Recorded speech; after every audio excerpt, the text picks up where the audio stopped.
Hi everyone, this is Killshot from 999 Gaming. Wanted to put together a video for the upcoming release of Dawn of Titans. In this video I'm going to be discussing victory points, and as you play the game you'll see them listed as VPs. Your VPs determine your ranking within the game, and also helps your alliance grow to higher leagues. You can see in this particular video I've got the Bronze League up, shows all the different alliances that are competing in this 1 week tournament to who can accumulate the most victory points. You can see also have a listing of the current, some of the VP resets. So I've got a current list of the top players and also the leagues and how you go about advancing through the leagues. Because it's a relatively new game, there's no one that's above the Bronze League at this point. You start in the Proving Grounds, but you can see ultimately there's going to be master level leagues. And I'm sure some of the initial groups that have started out, the BMFs and Olympus and the Templars of Aragon, are going to be competing for a long time to come in those leagues. So I'm sure we'll see a lot of each other. As far as victory points go, there are several ways that you can accumulate. And first of all, I've gotten some emails, people ask me what are victory points and how do they come about. I would equivocate them to trophies in Clash of Clans or prestige in other type of war games, medals in Empires and Allies.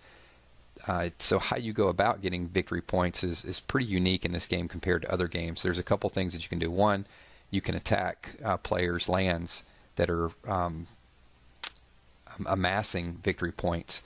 Number two, you can capture lands and protect those lands for a certain amount of time. So what I'm going to do is I'm going to scroll through the map and just show you a couple different players here and what their lands are actually manufacturing for them. So here's one. You can see the output's 127 per hour, capacity 506. This actually produces gold, so you're getting no victory points for keeping that, but you are getting some resources.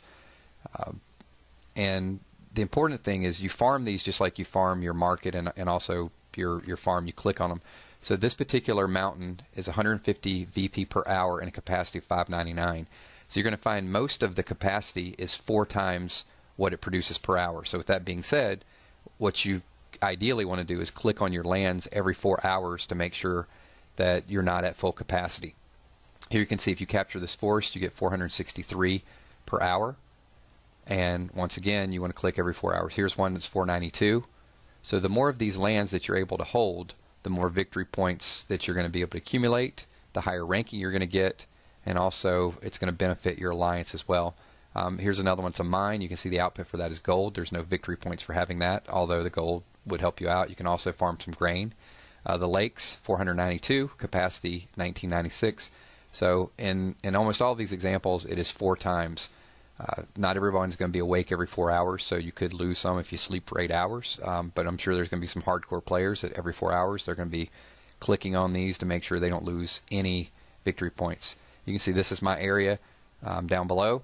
I've got one that produces 224 per hour, so I had about 600 or so there. So that means it's been about 3 hours since I farmed it. I'm also, with my lands, I'm accumulating shards. You can see this is Al73. Pretty amazing here. He's 25 of 25, so his mountains, his output is 1,043 per hour. So just this one land alone for him is producing over 24,000 victory points per day. You can see his capacity there is 4,000 as well too. So the higher level you get and the higher you level your lands, the more output that you're going to have. I go back in. There's one of my ruins that actually produces some of the shards. So once again, we'll go back and sort of end this video with Al73. Pretty amazing what he's been able to do at this point. So the second way you can get victory points is you can try to take over somebody else's land. So good luck with Al, because I don't think anybody's hitting those lands anytime soon. Thanks for watching, and subscribe below.